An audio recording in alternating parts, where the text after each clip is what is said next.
Boa tarde a todos, aqui é o Vitor e esse é o episódio de número 2 da série C na Veia. No episódio de hoje a gente vai fazer um joguinho, que é um joguinho de chutar números. Então a ideia é que a gente gere um número aleatório e peça para o usuário tentar adivinhar qual número que é. Se ele adivinhar certo, a gente dá um ok e mostra uma pontuação para ele. Se ele adivinhar errado, a gente informa se ele chutou para mais ou para menos e pede para ele chutar de novo. Bem, como a gente vai fazer esse jogo aqui? Primeiro a gente cria a nossa pasta do projeto, mkdir2, cd2, e cria nosso programa, né? nano main.c. Vamos lá. Para começar a parte burocrática, a gente vai precisar incluir 3 bibliotecas dessa vez, tá? Include stdio.h, hashtag include stdlib.h e hashtag include time.h. Bem, como funciona? A gente vai criar nossa função primeiro, né? Colocar aqui a parte dela, colocar um return 0 no final. E vamos pensar agora no fluxo do nosso programa, tá? Primeiro, a gente tem que gerar um número aleatório.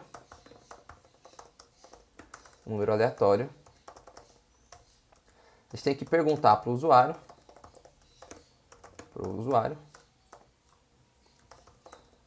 Tomar uma ação. E aqui, caso ele ganhe, a gente tem que mostrar a pontuação dele, né? Mostrar a pontuação. Então a primeira coisa que a gente vai fazer agora é pensar nas variáveis que a gente vai usar, né?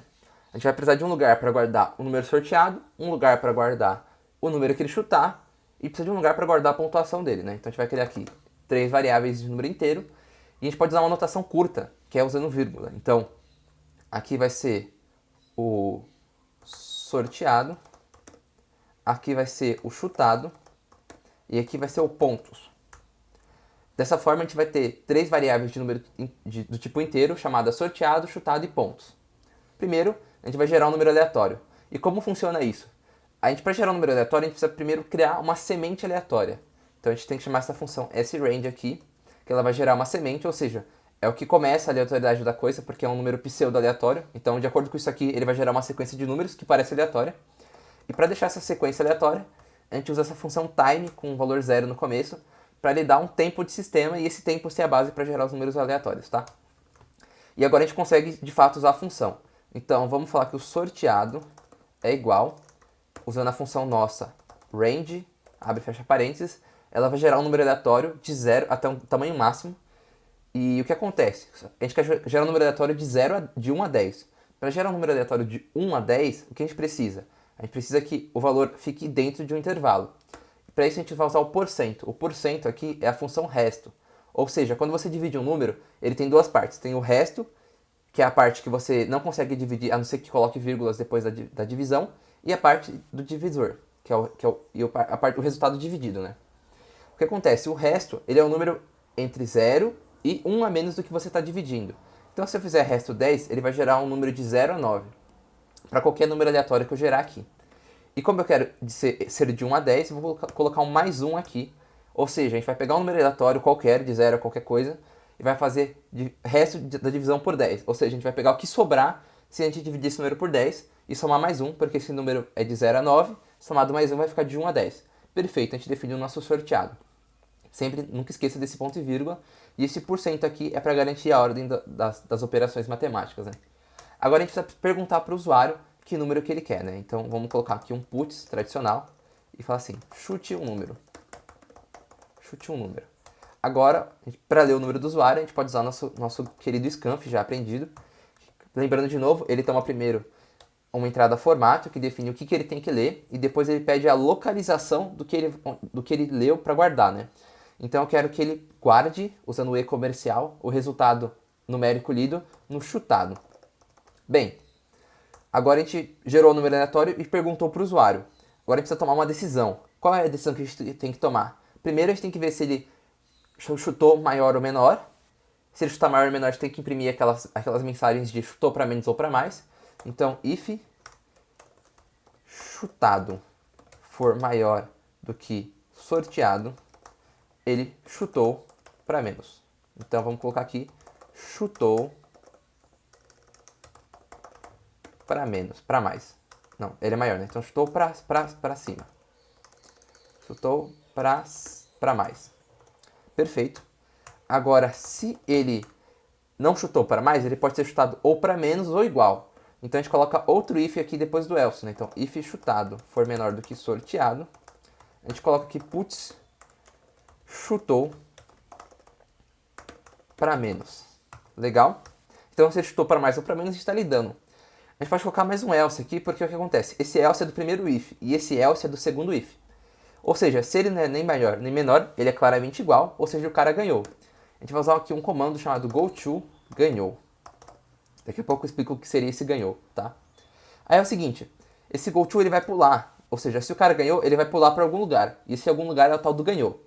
Então, caso ele ganhe, vai ser essa parte do código, eu vou escrever aqui ganhou 2 pontos. Ou seja, ganhou é essa parte do código aqui. Ou seja, daqui para baixo é a parte do ganhou. Como funciona? Se ele ganhou, o que tiver aqui depois desse else não vai ser executado, ele vai ser ignorado e ele vai pular para esse ganhou daqui. Ou seja, aqui eu posso lidar com a lógica de caso ele tenha errado, né? Então, como que a gente vai fazer? Caso ele erre, o número de pontos tem que cair para menos, né? Tem que perder um ponto. Né? Pontos tem que cair um a menos. Então, a gente coloca o sinal de menos, menos depois do ponto. Então, pontos menos, menos, subtrai 1 do ponto. E aí a gente tem que perguntar de novo. Então, vamos colocar aqui um goTo pergunta. Ou seja, se ele sorteou errado, não vai entrar nesse else, ele vai perder um ponto e vai voltar para a pergunta. E onde é a pergunta? A pergunta tem que estar descrita, tá? Fica aqui, então, pergunta, 2 pontos, tá aqui, tá? Já era. Então, se ele errou, ele vai pular para a pergunta, se ele acertou, vai pular para o ganhou. Só que o que acontece? Ele começa com quantos pontos? 10. Então, a gente tem que definir aqui o número inicial, 10, certo? Então, se ele acertou, vamos colocar aqui a mensagem ganhou, putz, ganhou. Colocar um emojizinho feliz aqui. Isso aqui depende do sistema, mas no Mac é Ctrl Command espaço, tá? Mas você pode fazer isso em outros sistemas também, só procurar o emoji que você quer e dar um Ctrl C, Ctrl V, funciona, tá? Então vamos lá, ele ganhou. Qual que é a pontuação dele, né? Como a gente imprime um número? A gente vai usar uma função que é similar ao scanf, só que em vez de você ler formatado, você imprime formatado, que é o printf. Como funciona? Se eu quiser imprimir um número, eu uso o %d também. Então aqui ele vai imprimir um número. E aí eu quero colocar uma mensagem, não quero só mostrar um número. Ele fala assim, sua pontuação foi de pontos. O que acontece? Quando o print, ele imprime exatamente o que você mandar ele imprimir. Então, para você fazer com que ele quebre a linha, que nem o nosso puts, quando a gente imprime ganhou, ele vai imprimir ganhou e vai entrar na linha de baixo. A gente tem que colocar um /n aqui, que é a forma manual de quebrar a linha. Então, esse /n é o caractere que vai quebrar a linha, tá?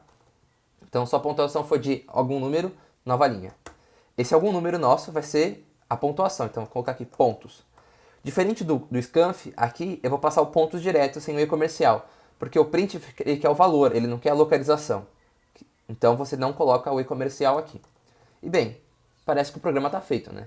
A gente inicia a pontuação, gera o número aleatório, pergunta para o usuário. A pergunta é lida pelo scanf. A gente faz alguma ação dependendo do que ele falar. E se ele acertar, a gente pula por ganhou. Se ele errar, a gente subtrai o ponto e volta para a pergunta, tá? Agora a gente pode tentar rodar o nosso programa. Vamos lá. ccmain.c -o 1 a 10. Ou seja, a gente vai chamar o nosso programa de 1 a 10. Compilou perfeitamente. 1 a 10. Executa o programa. Vamos chutar um número. 8. Chutou para mais, então o nosso número é menor. 5. Chutou para mais, nosso número é menor. 2, ganhou. Pá, acertei em dois chutes. Vamos tentar de novo agora. Chute um número, 5, chutou para menos. Então vou tentar chutar outro número, 8, chutou para menos. Então nosso número pode ser ou 9 ou 10, né? Vou colocar 9, acertei. Sua pontuação foi de 8. E é isso aí, por hoje é só. Lembrando que esse modo de fazer pulos aqui, ele não é recomendado. E na próxima lição a gente vai aprender um outro jeito de fazer coisas similares, de tomar decisões repetidas ou fazer loops, né? Mas é bom conhecer a sintaxe e aprender um pouco, que são os famosos labels e goTos da vida. Muito obrigado e por hoje é só.